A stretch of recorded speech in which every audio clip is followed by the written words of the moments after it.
مضل له ومن يضلله فلا هادي له وأشهد أن لا إله إلا الله وأشهد أن محمدا عبده ورسوله أما بعد فأعوذ بالله من الشيطان الرجيم بسم الله الرحمن الرحيم يا أيها الناس اتقوا ربكم الذي خلقكم من نفس واحدة وخلق منها زوجها وبث منهما رجالا كثيرا ونساء واتقوا الله الذي تساءلون به والأرحام إن الله كان عليكم رقيبا وقال يا أيها الذين آمنوا اتقوا الله حق تقاته ولا تموتن إلا وأنتم مسلمون وقال يا أيها الذين آمنوا اتقوا الله وقولوا قولا سديدا يصلح لكم أعمالكم ويغفر لكم ذنوبكم ومن يطع الله ورسوله فقد فاز فوزا عظيما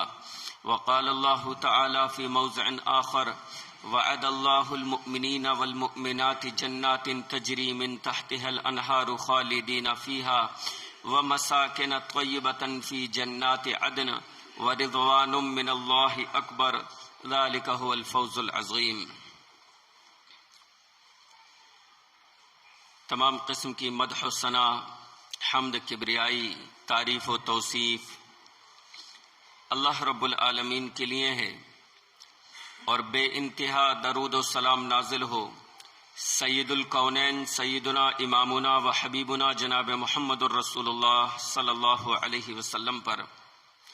اللہم صلی علی محمد وعلی آل محمد کما صلیت علی ابراہیم وعلی آل ابراہیم انک حمید مجید۔ اللہم بارک علی محمد وعلی آل محمد کما بارکت علی ابراہیم وعلی آل ابراہیم انک حمید مجید۔ محترم حضرات و خواتین، اس دنیا میں ہر شخص کسی نہ کسی طرح کے غم، مصیبت یا پریشانی سے جوجھ رہا ہے۔ بقول غالب درد دل کے واسطے پیدا کیا انسان کو، تو ہر شخص کسی نہ کسی تکلیف میں، کسی نہ کسی غم میں مبتلا ہے۔ غموں کا علاج کیا ہے؟ غم زندگی کا حصہ ہیں، تکلیفیں زندگی کا حصہ ہیں، دکھ درد زندگی کا حصہ ہیں، لیکن ان غموں کا، ان دکھوں کا، ان تکلیفوں کا مسلمان کے پاس ایک بہترین علاج ہے، کیونکہ وہ آخرت پر ایمان رکھتا ہے، اللہ پر ایمان رکھتا ہے، قرآن مجید پر ایمان رکھتا ہے،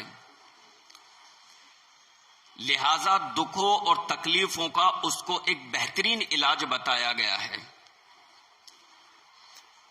یوں تو اس موضوع پر بہت ساری چیزیں بکھری ہوئی ہیں۔ دکھوں کے علاج کے طور پر آپ کو نماز کا نام بھی ملے گا،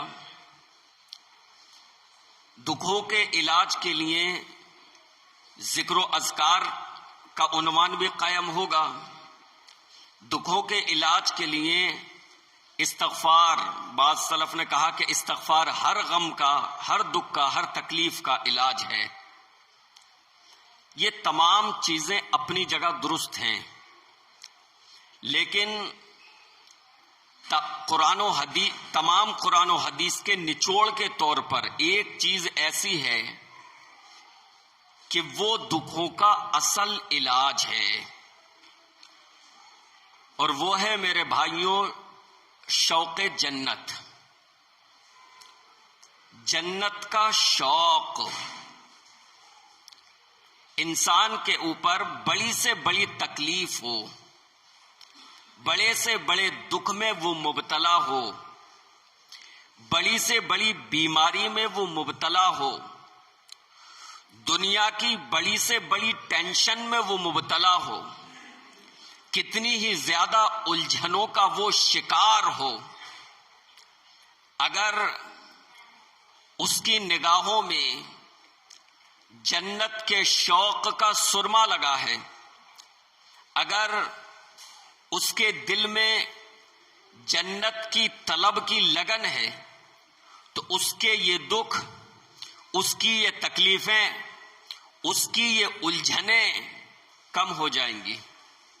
کم ہو جانے کا مطلب یہ ہے کہ وہ ان کو برداشت کر لے گا، وہ ہوپ لیس نہیں ہوگا، وہ مایوس نہیں ہوگا، وہ ڈپریشن کا شکار نہیں ہوگا۔ اگر جنت کا شوق اس کے اندر پیدا ہو جائے، اگر اس کے دل میں یہ آرزو انگڑائی لینے لگے کہ دنیا کی یہ تکلیف، دنیا کا یہ دکھ، یہ بیماری، یہ درد، یہ الم، یہ الجھنیں، یہ صرف دنیا کی حد تک ہیں، اس کے بعد پھر میری تکلیفیں اور یہ پریشانیاں دور ہو جانے والی ہیں۔ اگر وہ جنت کا شوق اپنے سینے میں جوان کر لے تو بڑی سے بڑی مشکلات اس کے لیے آسان ہو جائیں۔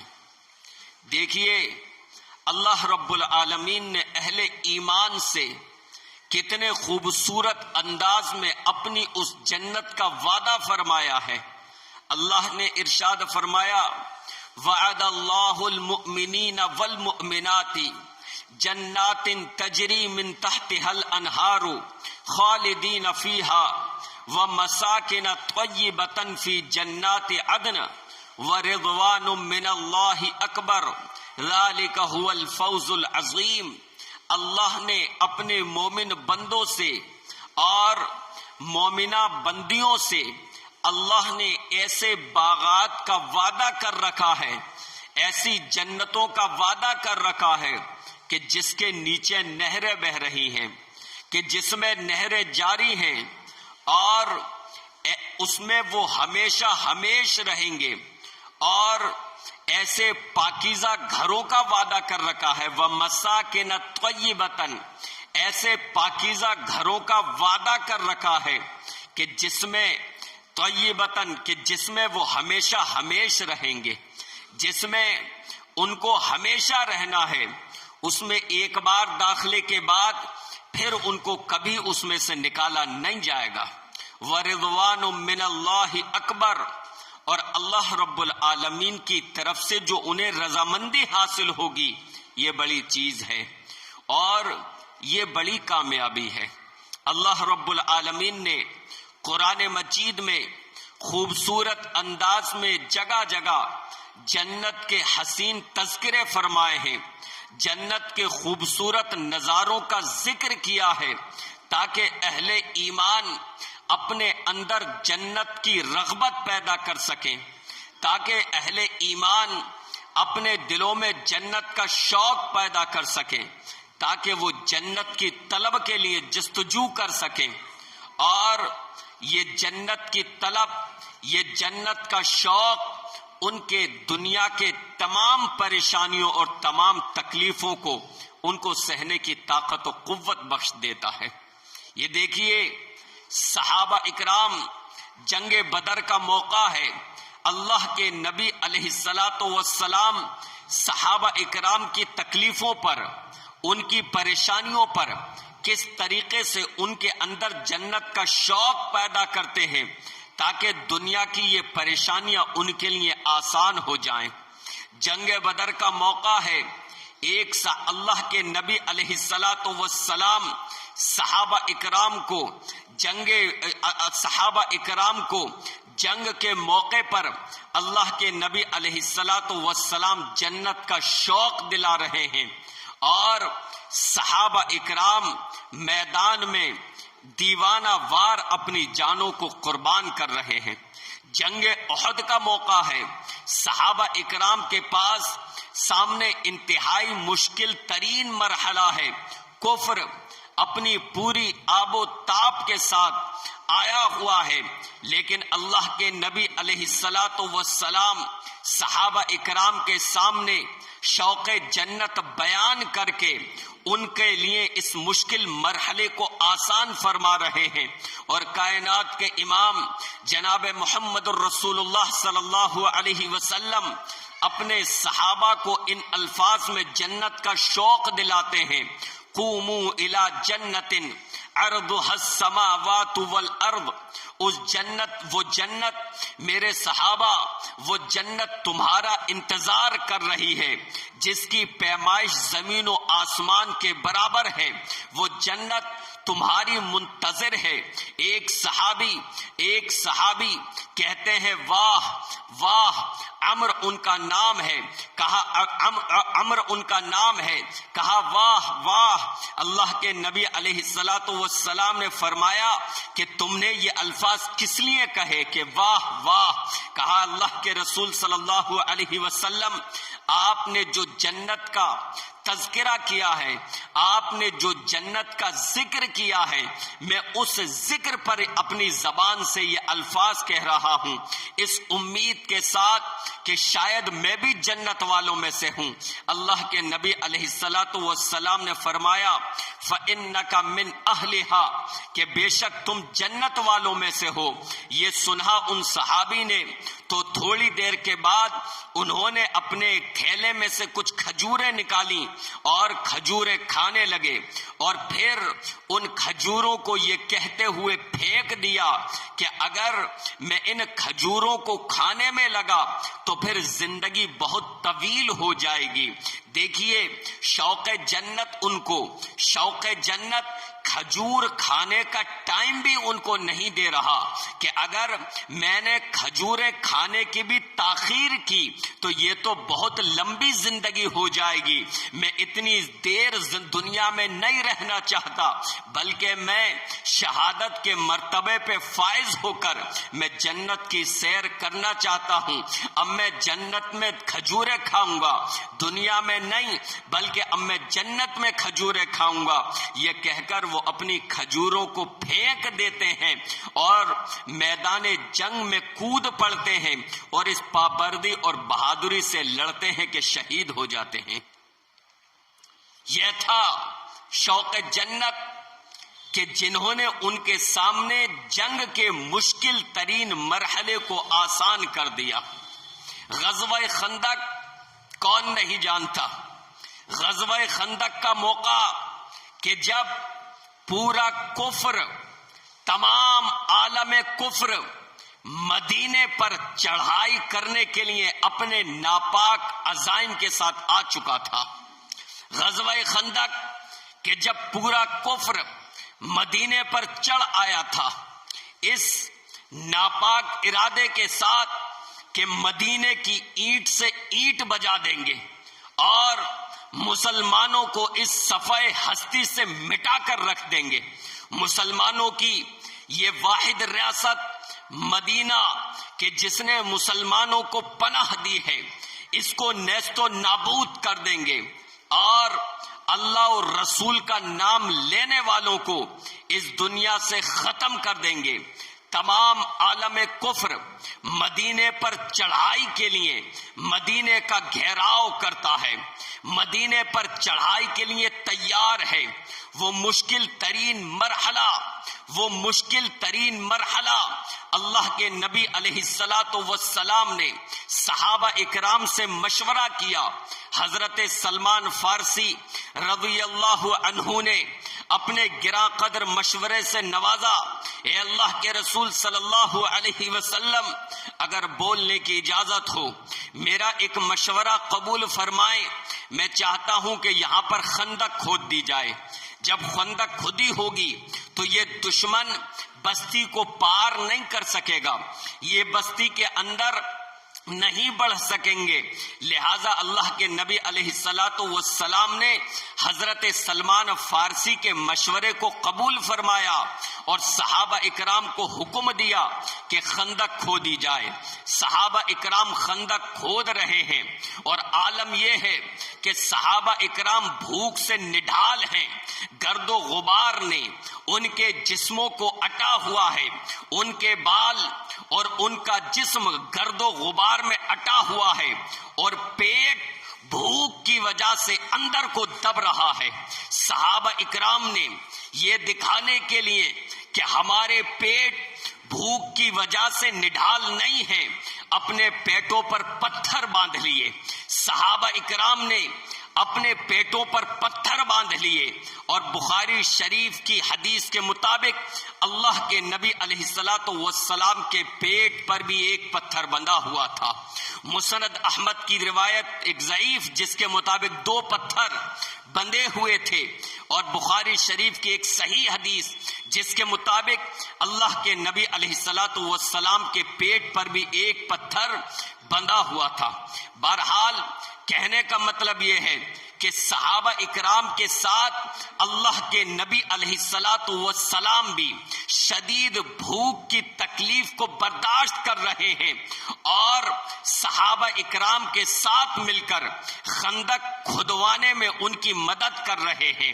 کس قدر مشکل مرحلہ ہے کہ دشمن سر پر سوار ہے، عالم کفر مدینے کو مٹانے کے لیے آیا ہے، اور مسلمان انتہائی گرمی میں بھوک کی شدت کو برداشت کرتے ہوئے اپنے پیٹوں پر پتھر باندھ کر خندق کو کھود رہے ہیں۔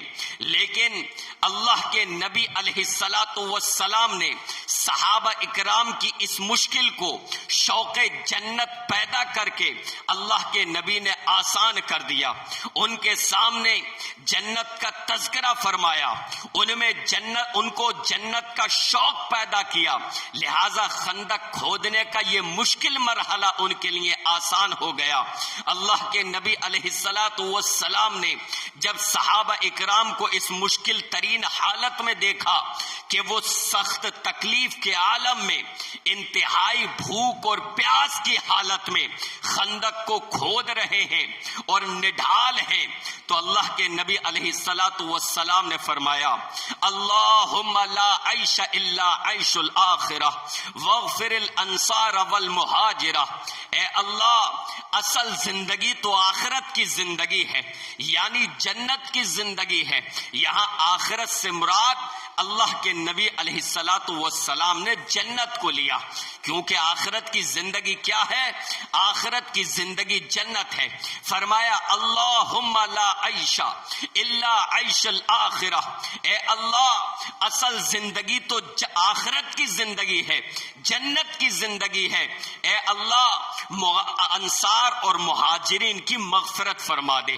جنت کا یہ شوق، جنت کا یہ اظہار صحابہ اکرام کے اندر قوت بھر دیتا ہے، اور وہ پورے شوق کے ساتھ اس تکلیف کو برداشت کرتے ہیں اور خندق کو پورا کر کے نبٹتے ہیں۔ یہ شوق جنت کا تھا، یہ شوق جنت کا تھا کہ جس نے ان کو یہ تکلیفیں برداشت کرنا سکھا دیا، ان تکلیفوں کو ان کے لیے آسان کر دیا۔ اور جب جنت کے شوق کی بات نکلی ہے تو حضرات محترم، آئیے میں جنگ احد ہی کے موقع پر آپ کے سامنے ایک صحابی کا تذکرہ کروں، جو صحابی معذور ہیں، جن کے چلنے میں دقت ہے، ایک پاؤں میں ان کے دقت ہے، پاؤں اٹھانے میں مشکل آتی ہے۔ نام ان کا عمرو بن جموح ہے۔ غزوہ احد کا موقع ہے، شوق جنت کی بات ہو اور ان صحابی کا تذکرہ نہ ہو تو تذکرہ ادھورا رہ جائے گا۔ یہ صحابی معذور ہے، لیکن جنت کا شوق ان کو غزوہ احد میں لے آتا ہے، حالانکہ ان کے پاس معقول عذر تھا۔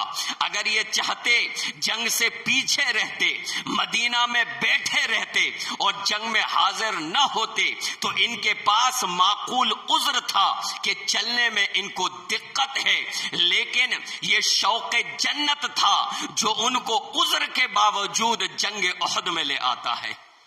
عذر کے باوجود، ایک پاؤں سے عذر کے باوجود عمرو بن جموح غزوہ احد کے میدان میں آ جاتے ہیں اور پوچھتے ہیں، اے اللہ کے رسول صلی اللہ علیہ وسلم، اے اللہ کے رسول صلی اللہ علیہ وسلم، اگر میں لڑوں، اگر میں اس میدان میں لڑوں اور شہید کر دیا جاؤں، کیا میں جنت میں اپنے دونوں پاؤں سے صحیح سالم چلوں گا؟ اللہ کے نبی علیہ الصلوۃ والسلام نے فرمایا، ہاں میرے عمر، اگر تم اس جنگ میں شہید ہو جاتے ہو تو جنت میں اپنے ان پیروں پر تم بالکل صحیح سالم چلو گے۔ حضرت عمرو بن جموح میدان جنگ میں پہنچتے ہیں اور لڑتے لڑتے شہید ہو جاتے ہیں۔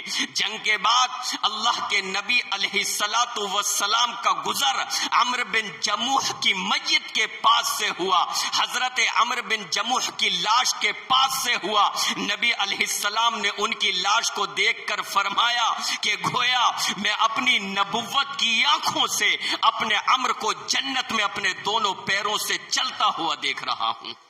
یہ شوق جنت تھا، یہ شوق جنت تھا جو ایک معذور صحابی کو میدان احد میں کھینچ لاتا ہے۔ اور میرے بھائیوں، شوق جنت کی بات چلی ہے تو میں آپ کے سامنے وہ حسین تذکرہ بھی پیش کر دوں جو میں اس سے پہلے بھی دوسرے مضمون کے پس منظر میں پیش کر چکا ہوں۔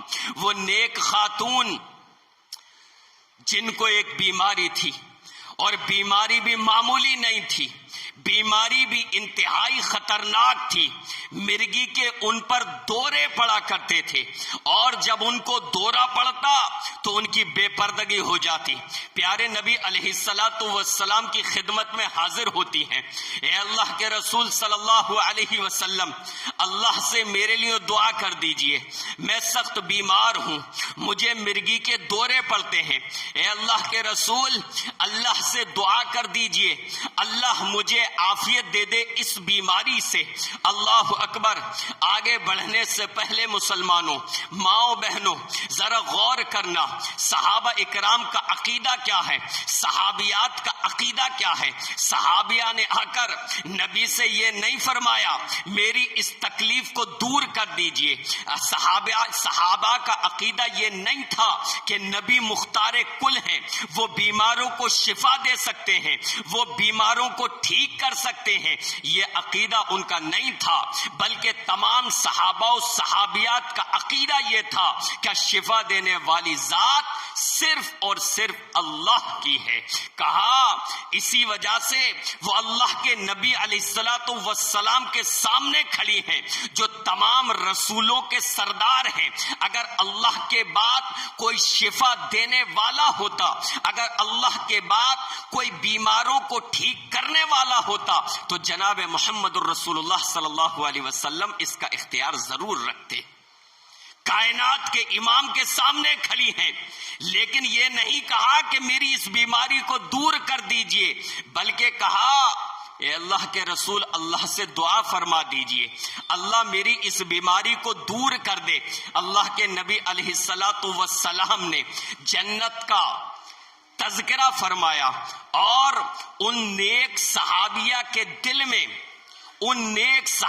کے دل میں شوق جنت ایسا جاگا کہ وہ تکلیف، وہ بیماری جو ان کو پریشان کر رہی تھی، اس کو سہنا انہوں نے گوارا کر لیا۔ کہا کہ اگر تم چاہو تو میں تمہارے لیے دعا کر دوں، اگر تم چاہو تو میں تمہارے لیے دعا کر دوں، اور اگر تم چاہو تو تم صبر کرو وَلَكِ الْجَنَّةُ، اور اس صبر کے بدلے تمہارے لیے جنت ہے، اس صبر کے بدلے تمہارے لیے جنت ہے۔ اللہ اکبر۔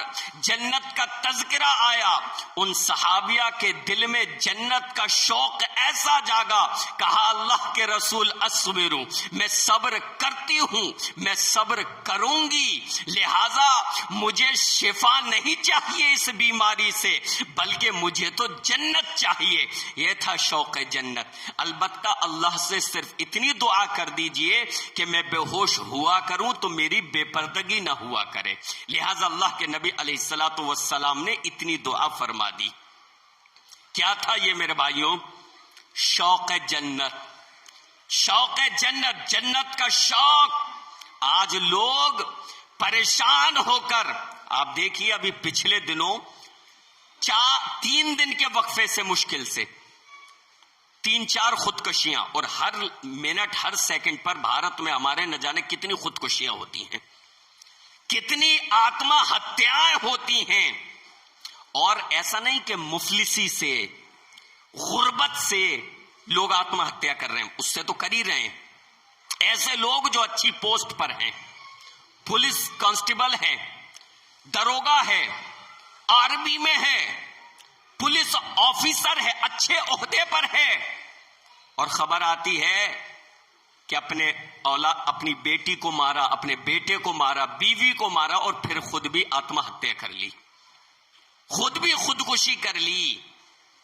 خبر آتی ہے، ابھی کل پڑھا، بچی 6 مہینے کی، بچہ 2 سال کا، اور خاکی وردی کے عہدے پر، اور تینوں کو لے کر، بچی کو لے کر، بیٹے کو لے کر، اور بیوی کے ساتھ بلڈنگ کی 12ویں منزل سے چھلانگ لگا دی نیچے. پورے گھر ختم. مفلسی کی وجہ سے؟ غربت کی وجہ سے؟ نہیں، غربت کی وجہ سے تو آتما ہتیایں ہو ہی رہی ہیں. کسان کر رہے ہیں، جن کے پاس ملازمت نہیں ہے وہ کر رہے ہیں. دیش کا حال یہ ہو گیا ہے. موجودہ سرکار نے دیش کا حال یہ بنا دیا ہے. وہ تو آتما ہتیایں ہو ہی رہی ہیں غربت کی وجہ سے. لوگوں کے پاس کام دھندا نہیں بچا، ڈپریشن کے شکار ہیں، کارخانے بند ہو گئے ہیں، کام چھوٹ گئے ہیں. لیکن اس کے علاوہ میں بتا رہا ہوں ان خبروں کو کہ جن کے پاس سب کچھ ہے وہ بھی آتما ہتیا کر رہے ہیں، خودکشی کر رہے ہیں. کیوں؟ جنت کا تصور نہیں ہے ان کے پاس، جنت کا تصور نہیں ہے ان کے پاس. اگر جنت کا تصور ہو، اگر جنت کا شوق دل میں پیدا ہو جائے تو دنیا کی یہ مشکلات، دنیا کی یہ تکلیفیں انسان ہنس کھیل کر برداشت کر لے. کہ دنیا میں کتنے دن رہنا ہے، یہ تو میرے لیے ویسے بھی قید خانہ ہے، لہذا یہاں کی تکلیف، یہاں کا درد، یہاں کی الجھن، یہاں کی پریشانی صبر کروں گا، اور اس صبر کے بدلے اجر و ثواب مجھے وہاں ملے گا، اور جنت انشاءاللہ ملے گی. شوق جنت انسان کے اندر اگر پیدا ہو جائے تو وہ ڈپریشن کا شکار ہونا. آج ہمارے نوجوان ڈپریشن کی شکایتیں کرتے ہیں، خواتین ڈپریشن کی شکایتیں، نوجوان ڈپریشن میں، پوری کی پوری فیملیاں الجھنوں کا شکار. وجہ کیا ہے؟ کہ جنت کا شوق نہیں ہے، دل میں یہ تڑپ نہیں ہے، دل میں یہ یقین و ایمان نہیں ہے ہیئر آفٹر کے، یہاں کے بعد وہاں بھی، یہ تصور نہیں ہے. اسی کو سب کچھ سمجھا ہوا ہے. لہذا دکھ درد تکلیف پر ہم نڈھال ہو جاتے ہیں، پریشان ہو جاتے ہیں.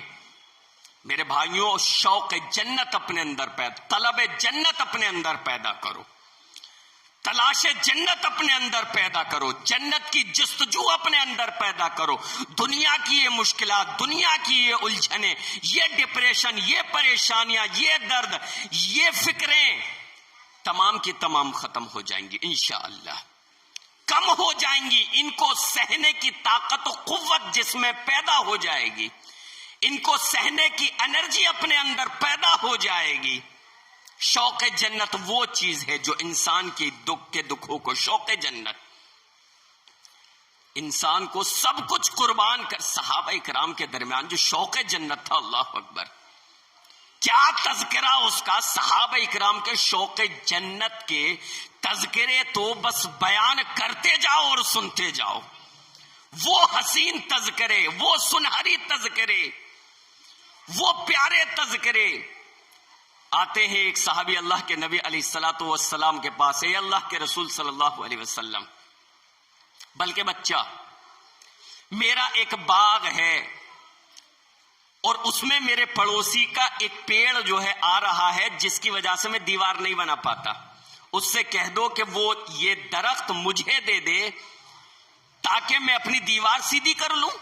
اللہ کے نبی علیہ الصلوۃ والسلام نے بلایا کہ بھائی یہ درخت اس کو بیچ دو یا دے دو، ہبہ کر دو، اور اس کے بدلے تمہارے لیے جنت میں ایک باغ ہے.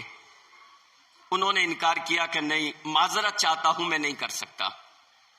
وہیں پر ایک صحابی تھے حضرت ابو دحدہ رضی اللہ عنہ، مدینے میں ایک بڑے باغ کے مالک، شوق جنت دیکھیں ان کا، جنت کا نام سنا کہ اس کے بدلے جنت میں تمہارے لیے باغ ہے، تو ان کا شوق جنت اس طرح بیدار ہوا اور جنت کا شوق نے اس طریقے سے انگڑائی لی، اے اللہ کے رسول صلی اللہ علیہ وسلم، یہ خوشخبری صرف اس کے لیے ہے یا یہ کام کوئی اور بھی کر دے ہے تو اس کے لیے بھی ہے؟ کہا جو بھی کر دے اس کے لیے ہے۔ حضرت ابو دحدہ یہ سن کر اس باغ والے کے پاس آتے ہیں، کہتے ہیں یہ درخت مجھے دے دو، مجھے بیچ دو، قیمت؟ کہا اس ایک درخت کی قیمت، مدینے میں تم جانتے ہو نا میرا باغ کتنا پھلدار ہے، لوگ اس کے کس قدر دلدادہ ہیں، کیسا قیمتی اور مشہور باغ ہے، تمہارے اس ایک درخت کے بدلے پورا باغ دیتا ہوں۔ کیا چیز تھی یہ؟ ایک درخت کے بدلے پورا باغ، شوق جنت، شوق جنت کہ جس نے ان کو اس چیز پر ابھارا کہ اپنا ایک درخت دے دو اور میرا پورا باغ لے لو، یہ شوق جنت تھا جس نے انہیں سب کچھ قربان کرنے پر تیار کر دیا۔ کہا اچھا میرے ایک درخت کے بدلے پورا باغ دینا چاہتے ہو، یہ سودا منظور ہے۔ اللہ کے نبی علیہ الصلوۃ، جب ابو دحدہ نے وہ سودا منظور کر لیا اور وہ درخت لے لیا، آئے اللہ کے نبی علیہ الصلوۃ والسلام کے پاس، اے اللہ کے رسول اب یہ درخت میرا ہے، میں آپ کو دیتا ہوں، آپ اس کا جو چاہیں کریں۔ اللہ کے نبی علیہ الصلوۃ والسلام شوق جنت کے اس طلبگار کو، شوق جنت کے اس راہی کو فوراً خوشخبری سناتے ہیں کہ میں جنت میں اپنے ابو دحدہ کے لیے ایسے ایسے کھجور کے خوشے دیکھ رہا ہوں۔ ابو دحدہ آتے ہیں اپنے باغ کے پاس، ام دحدہ باہر آ جاؤ، ام دحدہ باغ سے باہر نکل آؤ، میں نے یہ باغ بیچ دیا ہے۔ ام دحدہ بولی بیچ دیا؟ نہ کوئی تذکرہ گھر میں، نہ کوئی مشورہ گھر میں، بیچ دیا؟ کتنے کا بیچا؟ کہا ام دحدہ جنت کے ایک درخت کے بدلے میں نے یہ پورا باغ بیچ دیا، میں نے جنت کے ایک درخت کے بدلے اپنا یہ پورا کھجوروں کا باغ دے دیا ہے۔ ام دحدہ کہتے ہیں ربح البیع ربح البیع، ابو دحدہ تب تو تم نے بڑے منافع کا سودا کر لیا، بڑے منافع کا سودا کر لیا۔ یہ کہہ کر وہ اپنا تھوڑا سا جو سامان تھا اٹھا کر باہر آ جاتی ہیں۔ اللہ کے نبی علیہ الصلوۃ والسلام ابو دحدہ کو جنت کی خوشخبری سنا دیتے ہیں۔ یہ تھا شوق جنت، صحابہ اکرام کے درمیان یہ تھا میرے بھائیوں شوق جنت۔ اللہ کرے یہ شوق جنت ہمارے اپنے اندر بھی پیدا ہو جائے۔ شوق جنت ہمیں تکلیفوں کو برداشت کرنا سکھاتا ہے، شوق جنت حوصلہ پیدا کرتا ہے، شوق جنت دشمن کا مقابلہ کرنا سکھاتا ہے، شوق جنت آپ کے اندر ہر وہ جرت پیدا کر دیتا ہے جو دنیا کی محبت آپ کے اندر بزدلی ڈال دیتی ہے۔ شوق جنت آپ کو بے پرواہ بنا دیتا ہے، شوق جنت آپ کو اپنے آپ کو لٹانا سکھا دیتا ہے۔ آئیے شوق جنت کا تذکرہ چلا ہے، ابھی میرے پاس تھوڑا سا وقت ہے تو آپ کو ایک واقعہ اور سنا دوں شوق جنت کا کہ صحابہ میں کیسا شوق جنت تھا۔ غزوہ احد کا میدان ہے، حضرت انس نام آپ نے سنا ہوگا، ان کے چچا کا نام بھی تھا انس۔ حضرت انس جو خادم رسول تھے، حضرت انس رضی اللہ عنہ جو اللہ کے نبی علیہ الصلوۃ والسلام کے خادم تھے، ان کے چچا انس بن نضر رضی اللہ عنہ یہ میدان جنگ بدر میں شرکت نہیں کر سکے تھے، اور انہیں بڑا افسوس تھا کہ میں میدان جنگ بدر میں شرکت نہ کر سکا۔